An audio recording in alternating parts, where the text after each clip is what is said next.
चलिए दोस्तों, मैं देवेश कुमार पाठक एस्ट्रोलॉजर आप सभी का अपने YouTube चैनल अल्टीमेट ज्योतिष गुरु में हृदय से वंदन करता हूं। महत्वपूर्ण वीडियो दे रहा हूं जो इस समय ट्रांजिट चल रहे हैं और जो हमारे भचक्र में इस समय परिस्थितियां बन रही हैं, जिसको आप कहते हो ये अलग अलग प्लैनेट्स अलग अलग जो है, चाहे वो सैटर्न हो रेट्रोगेट की परिस्थिति में, चाहे वो जुपिटर हो वो भी अब रेट्रोगेट होने वाला है, चाहे अंगारक योग हो, कई तरह की परिस्थितियां बन रही हैं हमारे आकाश मंडल में। तो हम आपको बताना चाहेंगे कि क्या उनके इफेक्ट्स हो सकते हैं एक पूरे, हम कहेंगे पूरे दुनिया पर, हमारे भारत पर एक वाइड हम उस पर देखेंगे, उसका चक्र देखेंगे, उसके इफेक्ट्स देखेंगे। तो चलिए शुरू करते हैं। ये हमने आपके सामने 1 अगस्त 2022 का आपको चार्ट गोचर बना के सामने प्रस्तुत किया है और उसके पहले की जो परिस्थितियां वो मैं थोड़ा सा आपको बता दूंगा कि कब क्या हुआ है, उसके बाद मैं इसका विवेचन करूंगा। आगे बढ़ने से पहले अगर चैनल सब्सक्राइब नहीं किया तो प्लीज चैनल सब्सक्राइब कर लीजिए और शेयर भी करिए अपने ग्रुप्स में। कंटेंट्स अच्छे हैं तो लाइक करिए और इस पर्टिकुलर चैनल के स्थायी सदस्य बन जाइए। चलिए आगे बढ़ते हैं। 5 जून 2022 यहां से हम शुरू करते हैं।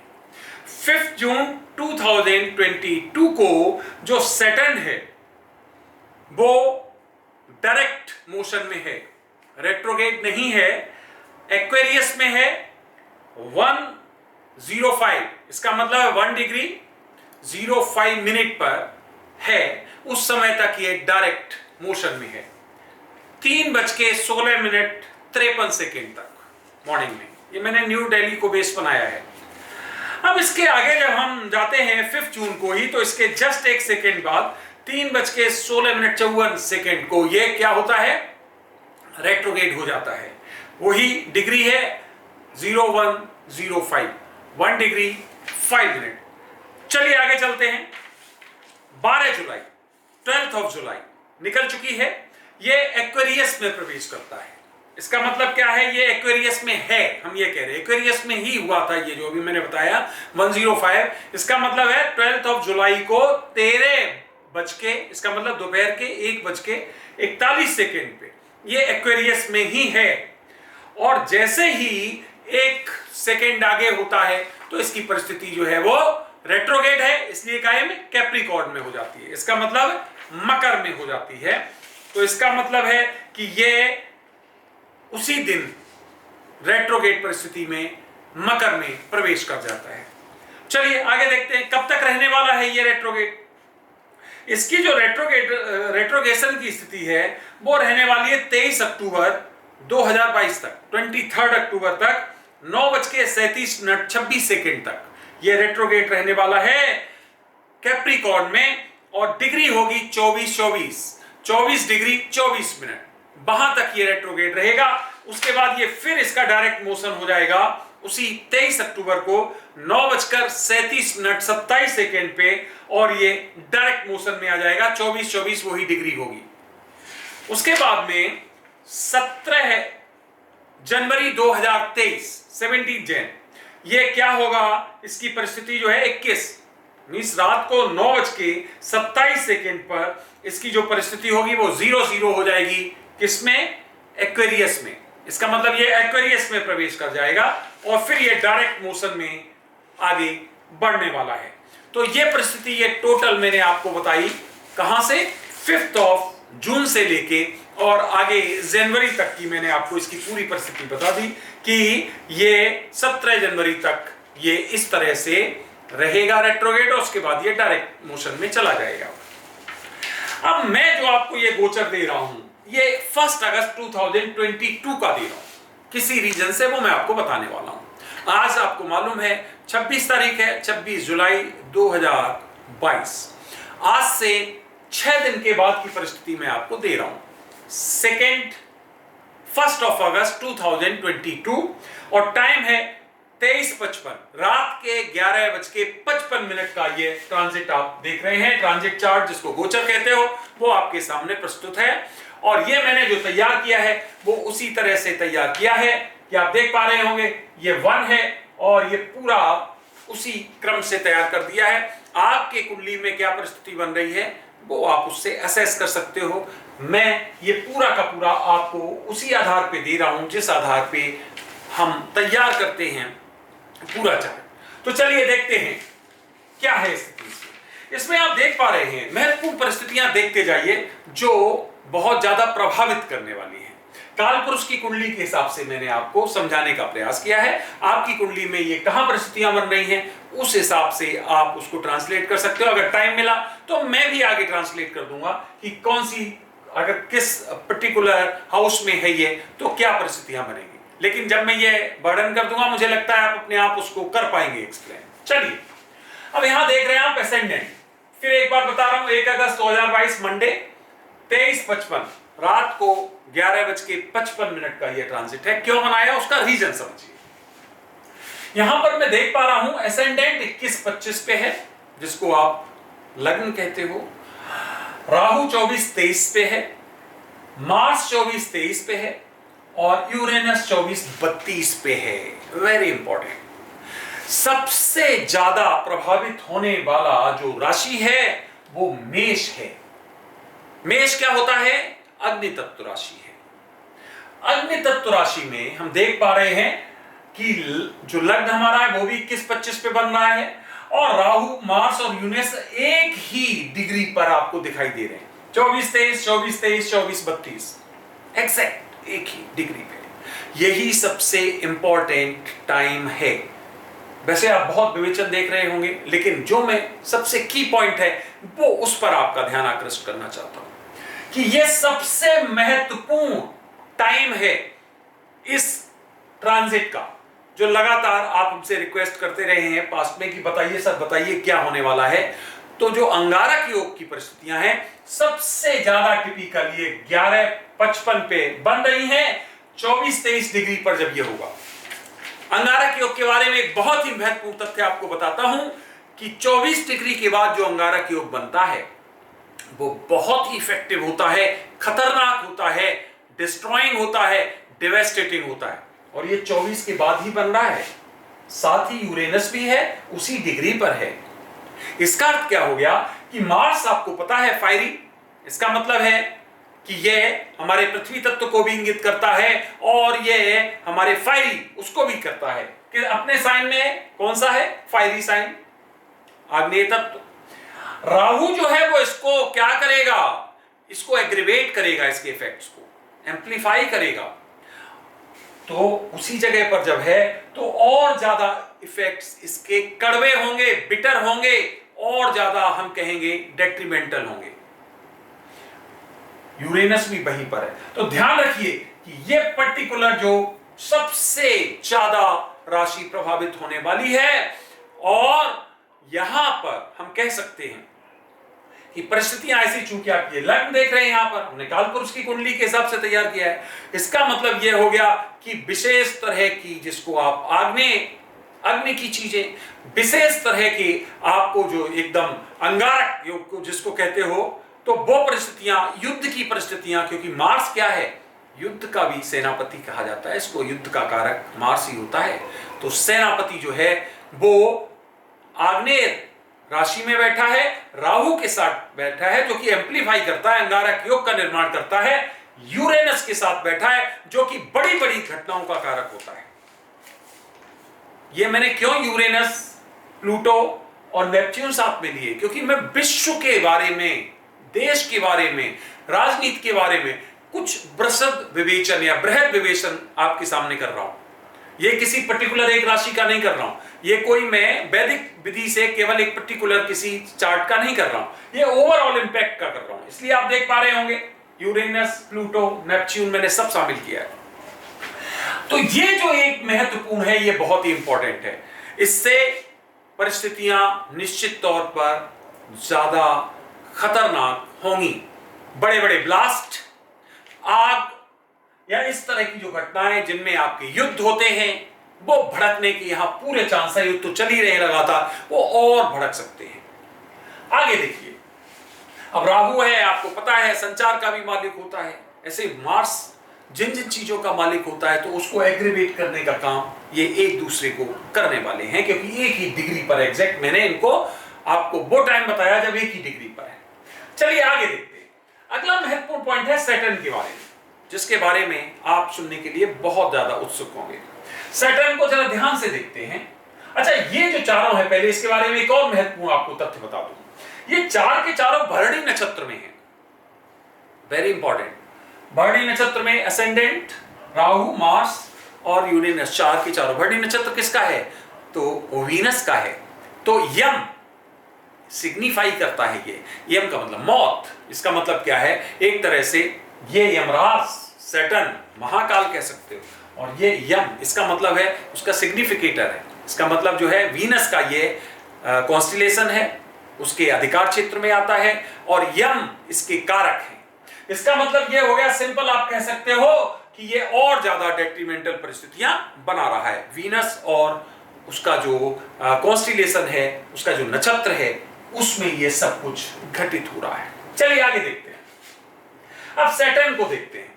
सैटर्न धनिष्ठा नक्षत्र में है। धनिष्ठा नक्षत्र मंगल का, इसका मतलब मार्स का, और इसकी जो डिग्री है वो 28-41 है। प्लूटो भी यहां पर मौजूद है, जिसकी डिग्री 0 to 53 है। विशेष बात, दोनों ही रेट्रोगेड हैं। खास ध्यान, तो रेट्रोगेड हैं। अब धनिष्ठा नक्षत्र में सैटर्न है, तो क्या इनके दोनों के एसोसिएशन से कोई बहुत बड़ा फर्क पड़ने वाला है क्या? यस, फर्क तब पड़ता कि अगर इन दोनों की डिग्री पास में होती। ध्यान से समझिए। वैसे तो देखते ही अगर कोई कहता है सैटर्न और प्लूटो, ओ माय गॉड, ये तो ठीक नहीं है, लेकिन नहीं, यहां पर इतनी परिस्थितियां विपरीत नहीं है इन दोनों के एसोसिएशन से। रीजन बीइंग कि इनकी डिग्री में लगभग 26 डिग्री का अंतर है। तो जब 26 डिग्री का अंतर है तो ये इंपैक्ट बहुत ज्यादा नहीं करने वाले हैं। अगर ये डिफरेंस होता 5 डिग्री का, 3 डिग्री का, 4 डिग्री का, तो मैं कहता बहुत बड़ा इंपैक्ट होने वाला है। But the difference is very vast, wide, इसलिए बहुत ज्यादा ऐसी कोई विपरीत परिस्थिति नहीं घटित होगी। दोनों की डिग्री में बहुत अंतर है। हाँ, सैटर्न या धनिष्ठा नक्षत्र में है और उसी में रहने वाला है जब तक ये रेट्रोगेड रहेगा। किसका है? मंगल का, मार्स का है। देखते हैं आगे क्या परिस्थिति बनने वाली है। अब जब सैटर्न को हम देखते हैं, अब सैटर्न की परिस्थिति है कि इसके जैसे ही इसने एस्पेक्ट्स किए अपने, तो third aspect, seventh aspect, 10th aspect, 3 इसके एस्पेक्ट होते हैं, जिसको आप दृष्टि कहते हो। तो तीसरी दृष्टि से किसको देखेगा? ये जुपिटर और नेपच्यून को। 7वीं दृष्टि से किसको देखेगा? सूर्य को। और 10वीं दृष्टि से किसको देखेगा? केतु को। अब जरा ध्यान से देखते हैं कि इसने जब तीसरी दृष्टि इसको दी, तो यहां पर हम देख पा रहे हैं जुपिटर है, रेट्रोगेड है।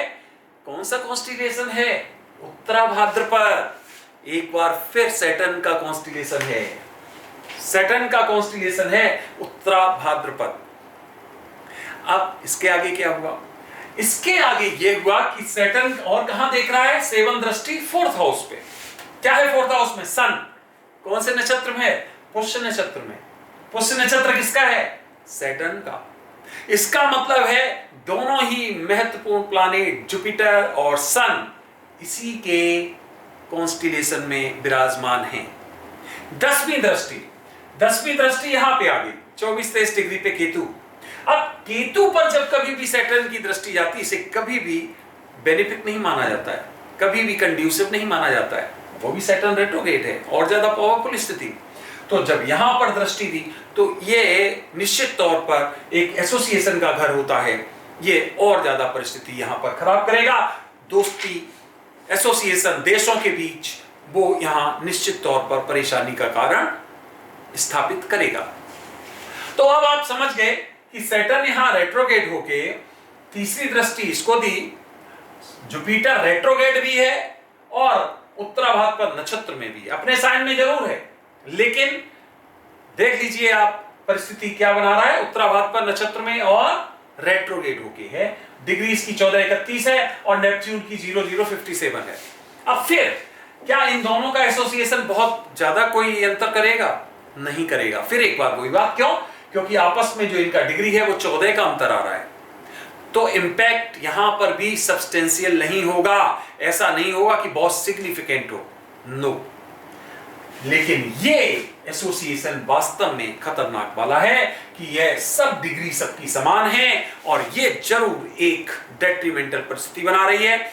वॉल्केनोज हैं या फिर आपका कोई भूकंप की परिस्थिति, जब आग के जो कारक होते हैं, समुद्र में कोई अग्नि है, एकदम युद्ध भड़क जाना भयंकर सा है, या फिर ऐसी परिस्थितियां कोई बहुत बड़ा सेनापति, कोई किसी सेना का उसका मारा जाना है, कोई जनरल हो सकता है या कोई तीनों सेनाओं का मालिक हो सकता है, वो परिस्थितियां बन सकती हैं, या अग्नि तक मींस जहाज में आग लगना है, इस तरह की परिस्थितियां यहां पर जरूर बन सकती है क्योंकि राहु भी साथ में है। तो ये जरूर यहां पर हमें दिखाई दे रहा है कि इस तरह की परिस्थितियां बढ़ेंगी। अब जब इसका यहां पर सेवन दृष्टि आई तो सूर्य सरकारों का मालिक, राजाओं का मालिक, इसका मतलब क्या है? राज सत्ता, और ये जज है, न्याय है, इस पे दृष्टि, ये इसकी इस पे दृष्टि, दोनों की आपस में दृष्टि है। सेवन बहुत स्ट्रॉन्ग परिस्थितियां।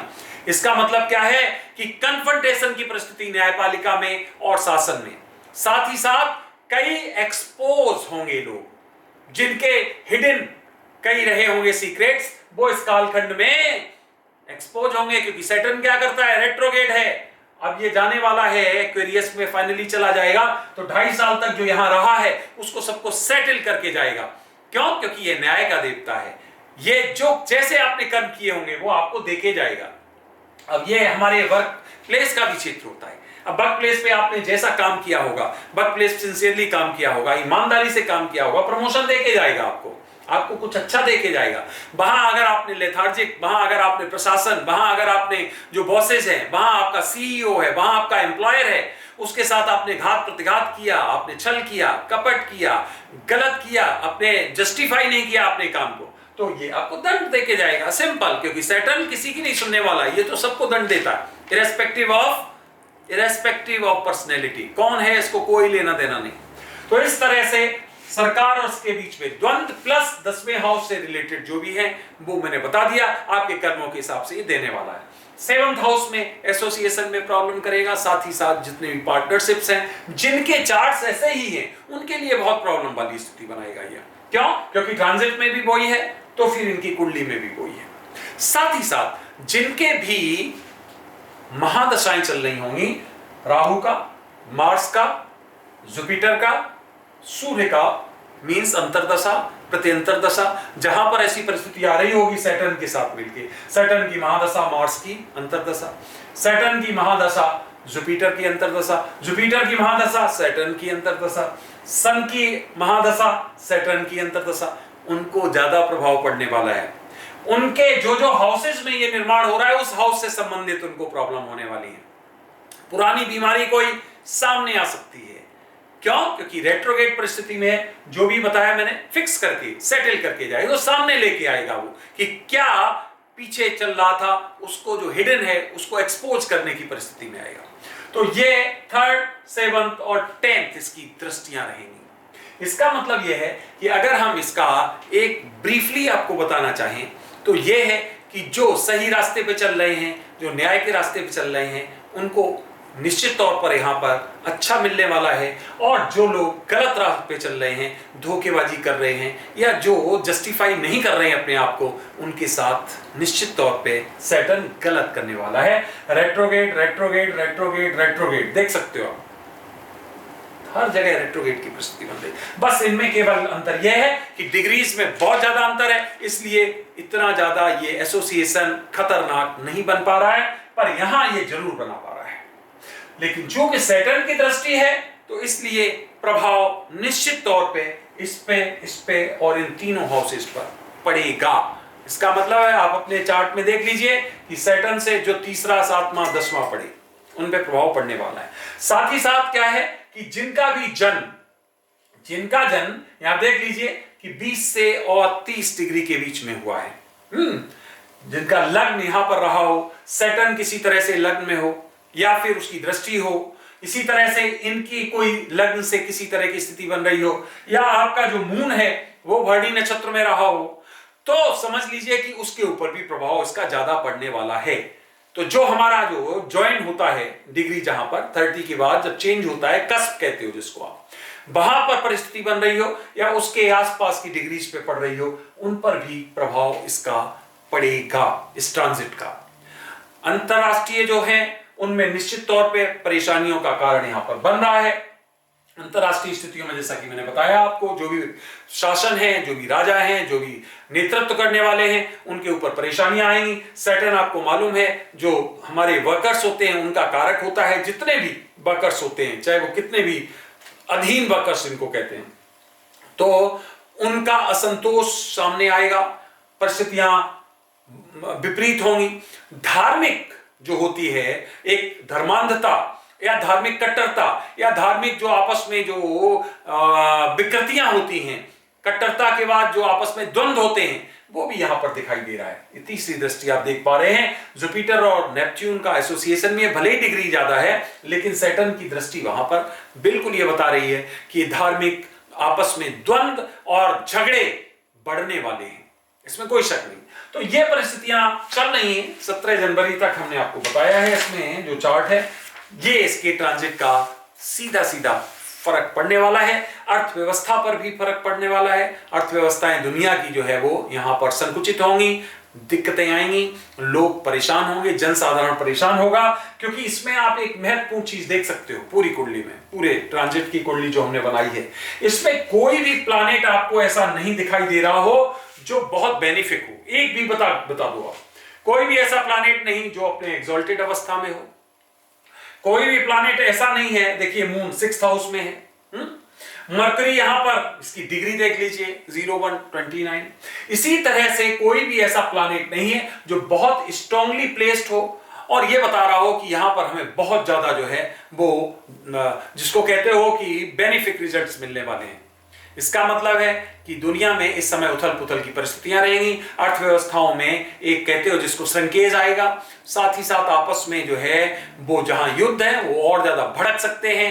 आग, वोल्केनोस या फिर हवा, क्योंकि वायु तत्व का मालिक है सैटर्न। हवा जिसको आप कहते हो बड़े बड़े जिसको उनकी परिस्थितियां बन सकती हैं, वायु की और अग्नि की बताई दी आपको। और ये आपका जो 10th हाउस, ये 10th साइन जो है जिसको आप कैप्रिकॉर्न कहते हो, ये आपका भूमि तत्व का साइन होता है। तो भूमि तत्व में ये सैटर्न हो रहा है, मेहनत का कारक होता है ये पूरी तरह से, सैटर्न भी और ये साइन भी, क्योंकि ये सैटर्न का ही साइन है। तो इसका मतलब क्या हुआ कि यहां पर जरूरत से ज्यादा मेहनत करनी पड़ेगी सरवाइव करने के लिए आपको। इस जिसको कहते हो कि जो गड्ढे हुए हैं पीछे, उनको भरने के लिए, और यहां काफी स्ट्रगल दिखाई दे रहे हैं। तो फ्रेंड्स, ये पूरे चार्ट का एक छोटा सा विवेचन था। अब वही है कि विवेचन करें तो फिर ये अभी हम साइन वाइज करेंगे तो कम से कम हमें 3 वीडियो भी और बनाने पड़ेंगे, 2 तो चाहिए ही चाहिए। अगर जरूरत पड़ी तो मैं आगे उसका और विवेचन दे दूंगा। मैंने आपको मेनली जो इसके की फीचर्स थे वो बता दिए कि क्या आगे होने वाला है, दुनिया में क्या परिस्थितियां हो सकती हैं। आपने ये वीडियो देखा उसके लिए बहुत बहुत धन्यवाद। अगला वीडियो मैं आपको फिर जल्द ही किसी महत्वपूर्ण इशू पर दूंगा। तब तक के लिए आप सभी को मेरी तरफ से ओम नमः शिवाय, नमस्कार।